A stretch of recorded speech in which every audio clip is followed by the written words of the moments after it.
Mais réfléchis, mon cher ami. Vous êtes des terroristes. Le terroriste, il envoie. Il faut comprendre à qui on a affaire. Le monde entier écrit les pauvres petits Gazaouis. C'est vrai, les pauvres petits Gazaouis, mais c'est pas à cause de nous. Chacun de ces ordures du Hamas va avec des petits gosses autour. Et il envoie la roquette, d'entre eux, il met la roquette dans les... Où est le centre aujourd'hui? Le QG, le quartier général de la tête du Hamas, sous l'hôpital. Sous l'hôpital. On doit se faire tuer sans cesse, nous. On a averti d'où les missiles partiront. On devrait attaquer, on fait de notre mieux. Le gosse, il y a eu un film terrible il y a quelques années. Vous voyez un père qui protégeait son gosse, a été tué par une balle soi-disant israélienne. Aujourd'hui, ils ont prouvé, tout le monde a reconnu, c'est un trucage. Ils sont prêts à tuer leurs propres gosses. Eux, ils ont tué leurs propres des assassins. Israël envoie dans quel pays on a vu une chose pareille? Israël envoie tous les jours 100 camions de vivres et de médicaments. Hier, un camion a été repéré à Hebron, au marché noir. Hamas prend ça, il renvoie ça dans notre pays, à Hebron, marché noir, pour prendre l'argent. Il laisse la population palestinienne là-bas dans les situations lamentables pour soi-disant accuser Israël, et eux se remplissent les poches. Dès que la nourriture arrive, c'est confisqué par les chefs du Hamas, et voilà, ils le vendent. Ils le vendent. Et l'argent va où? Pour les armes. Toute la raison d'être du Hamas, c'est tuer Israël. Toute la raison d'être. Je ne comprends pas comment les peuples, c'est ça qui est terrible. Un, il ne voit pas les miracles, comment Dieu est. Deux, regardez, vous êtes tous intéressés, les Arabes en premier sont intéressés que le Hamas disparaisse. Ce sont des fondamentalistes, assassins qui menacent le Moyen-Orient. Alors nous, on leur rentre dedans. Dites merci.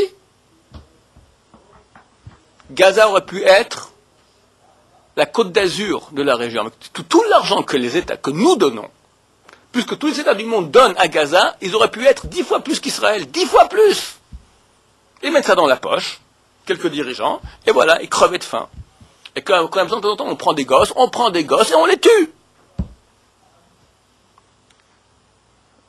Un ministre israélien a raconté, il y a eu une maison arabe de Gaza qui a été détruite. Il y a une petite fille, toute apeurée. Les journalistes arabes viennent, lui disent, dis-moi de qui tu as la haine au plus au monde. Elle a dit, du Hamas. C'était en direct, ils n'ont pas pu, c'était trop tard. La vérité sort de la bouche des enfants, qui comprennent. Alors comment les peuples peuvent aller protéger ces gens-là et crier sur nous? Est-ce qu'on a vu une fois dans l'histoire une armée qui est aussi précautionneuse de ne pas toucher les civils? Bush, il cherche une personne, Bin Laden. Tout l'Afghanistan, allez, ratatiné. Combien? 100 000 civils étaient de je ne sais pas où. Plus l'Irak. Quelqu'un dit quelque chose. Poutine, allez, la Tchétchénie, on rentre, on massacre. On dit rien. Non, on ne massacre pas, on veut se protéger. On veut se protéger. On nous envoie des roquettes depuis 8 ans, sans cesse, toute la journée, sans cesse sur nous. J'aimerais vous voir, vous, allez, un jour tenez bon. La Corse envoie des missiles sur la côte d'Azur. La Sardaigne envoie sur l'Italie. L'Irlande sur... les Basques sur les Espagnols, sur Madrid. Qu'est-ce qui se passe? Mais pas 24 heures, ils tiennent. Non, nous, les Juifs, on doit souffrir en silence. Ce qui se passe au Congo aussi, en ce moment, c'est un génocide qui se passe là. Et Ça n'en parle. personne n'en parle. Regarde, voilà, très bien, au Congo. Tu coupes les enfants en deux et tout. Et nous, qu'on veut se défendre. Et on fait attention. Israël a ouvert tous les hôpitaux. On leur a dit, tous les hôpitaux, qui sont bien mieux que ce qu'il y a à Gaza, ouverts pour tous les réfugiés palestiniens qui veulent venir se soigner là-bas. Même du Hamas. Il y a un qui est venu. Parce que si dans le monde on reconnaît que les Juifs font du bien aux Palestiniens, toute leur propagande, elle est capote. C'est le monde du mal. Et associé à cela, tous ces peuples, tous les peuples des nations qui sont contre nous. Et Dieu, il ne voit pas tout ça, il voit très bien. Boum, on nous viole. Allez, les roquettes toute la journée, viole l'espace aérien. Bon, on supporte, à la fin, ça va. On va pas se laisser faire comme ça, on le rentre dedans. Yaakov dit, vous êtes complètement dingue. Parce que c'est vrai que c'est dangereux de faire ce qu'on fait. Mais réponse, mais qu'est-ce qu'on peut faire? On va se laisser faire comme ça. Jusqu'à quand?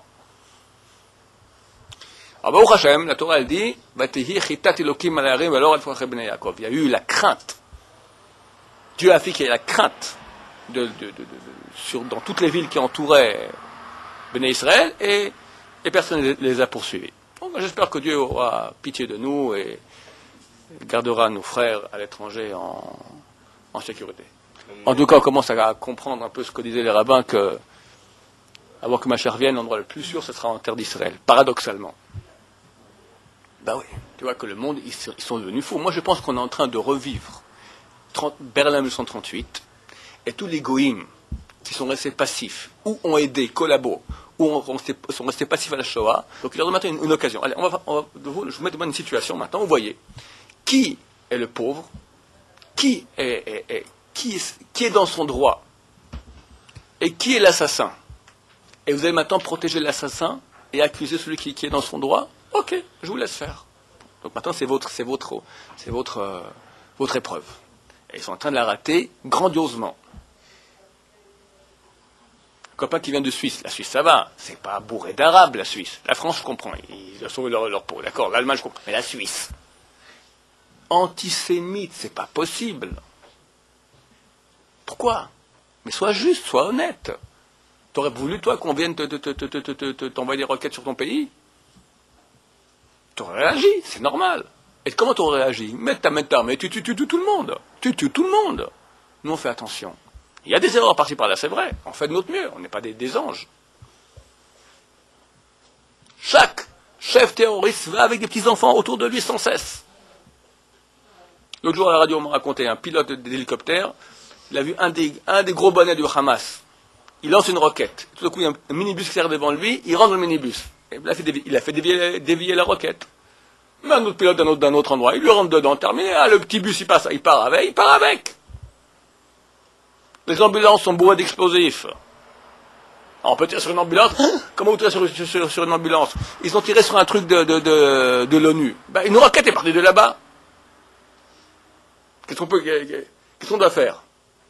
On parle de gens qui sont sans foi ni loi, qui ont pitié de rien. Ils sont prêts à tuer des enfants pour leur poche. Même l'ONU, ils n'ont pas tiré sur le bâtiment. Ils ont tiré à côté, mais à côté. Comme il y avait des Kassam et tout là-bas, ça a fait exploser. En plus, voilà, plein de Kassam dans le truc de l'ONU.